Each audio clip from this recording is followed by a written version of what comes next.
Thank you, Professor Jurison, for this interesting overview of health systems and models in Europe. I will take on and describe person-centered care more into detail, and also how person-centered care can be combined, can combine both quality and cost control. This is an example of a row of studies that we have performed evaluating person-centered care. And the variables we have focused on is quality from the patient's perspective, but also costs. If we start with quality, we found these are all controlled studies with a control group and intervention group. The intervention group did get person-centered care. We found, for example, reduced uncertainty in illness after person-centered care. And what is that? Uncertainty in illness contain two main areas: ambiguity about the illness diagnosis as such, and also complexity in relation to medications, treatment, and organization of care. And many with long-term illnesses and multimorbidity feel uncertain about their illness and their treatment. We also found increased self-efficacy. Self-efficacy is an important concept that we have used in several projects, because that means the ability, the capability of a person to believe in his or her own strength of handling daily life situations in different contexts. Self-efficacy increased after person-centered care. Also, remained activities in daily life, ability to remain that. Often you lose some of these abilities after hospital care, but here they were remained. Also reduced symptoms, how to handle fatigue, nausea or pain.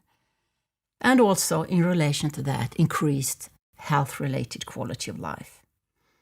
And the costs that we relate to effects of the studies were, for example, improved discharge process.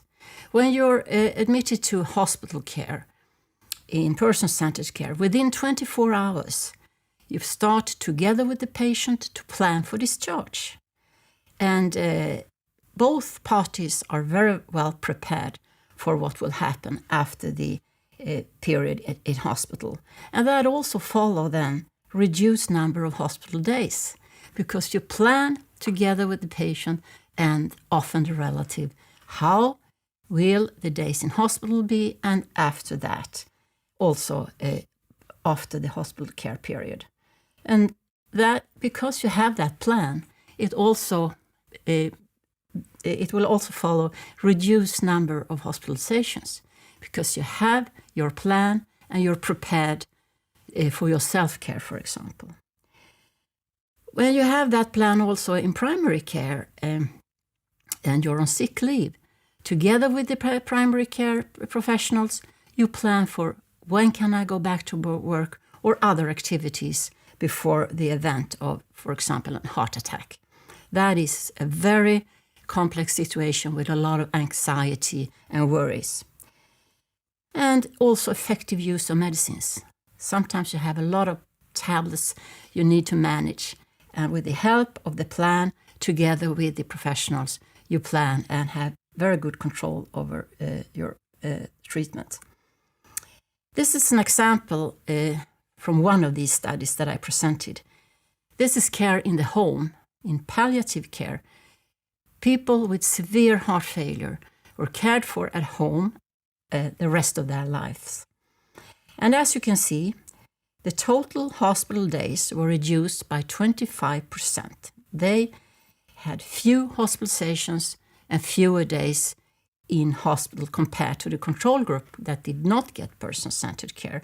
And of course, cost savings, 29% less costs in the person-centered care group in relation to the control group. And from the subjective perspective, the patients felt less uncertain, they had higher self-efficacy, belief in themselves and their capabilities, and also reduce of symptoms, as I mentioned previously. So what is the difference between patient-centered care and person-centered care? In patient-centered care, the patient is in the center of attention and interest, and the professionals are doing things for. But the patient is more or less a passive recipient for care, for treatment and care interventions. The difference in person-centered care is that the patient, in his or her role as a patient, because that is something you're not always a patient. Sometimes you're a teacher, a mother, or have another role. But when you're a patient, you're a partner with health professionals. You're a part in the team, and you collaborate with the professionals. And thereby, we identify patients' capabilities, their willingness to be partner and collaborate in their own care. So that is the big difference, the partnership, and that is also what creates these effects. A theory that influences the research that we have done and the interventions is the capability approach. It was developed and tested by Amartya Sen, who is an Indian professor in economics. He's also a Nobel Prize laureate. He and Martha Nussbaum developed this idea that societies are storehouses of capabilities and resources that can be engaged. And then we have also used it in person-centered care. Researchers like Entwistle, McCormack, we can ask ourselves, what is a patient, able to do and wants to do or be? So that is a strong influence in our research. Then we described, already 2011, we wanted to make it clear what you actually need to do in practice to apply person-centered care. And this we did in collaboration with patient organization, European Patient Forum, that is the umbrella organization for patient organization in Europe.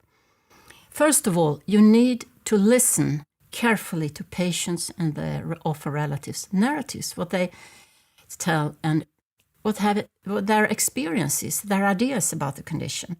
Then you work the partnership by creating a care plan or a health plan, we used to call it. And you need to safeguard it. So you all know what did we plan, and other health professionals can take part in this and see what is planned. And the European Patient Forum had a campaign at the same time, and we discussed with them. And they demanded, do things with us. We want to be a partner in the healthcare team. Support us to be able to be a partner. We want to be co-producers of care. So this was very congruent to the patient organizations' campaign and what they still demand. So in practice, the health plan, or care plan it's called sometimes, is co-created. As you see here, it's discussion between the patient and the professional, a dialogue about resources and needs, and also often these days an automatic journal summary presents what will happen next. And the goals and strategies are updated regularly. So this multilateral partnership, all are part of the team, not the least the patient is an important partner, as you can see here. And responsibilities are clearly distributed. The patient has responsibilities and the professionals, of course, and updated of health plan. So the transformation into more person-centered care is go from reactive expert care to preventive self-assessment. Patient meet expert, no. We go from that to shared expertise. And patients are instructed, no. Instead, we talk and are in agreement what to do next. Maybe you feel now, oh, I'm interested in learning more about this transformation into person-centered care, more person-centered care. Then you can download for free in Google Play or App Store a PCC game, a person-centered care game. And you will hear more about how this game works later on. Professor Heather Rogers will tell you. And then we also have an online education for free to offer. You can download that from Person-Centered Care in Gothenburg University, GPCC. 10 lessons that you can use how you like to do it.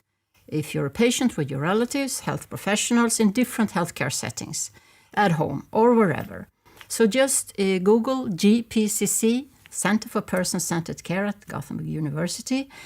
You will find it immediately. Online education and person-centered care. To sum up, in person-centered care, patients and their relatives are capable partners in care. Person-centered care is feasible in all conditions, as well as in health promotion. And person-centered care makes patients more satisfied with care and enables cost control. Thank you.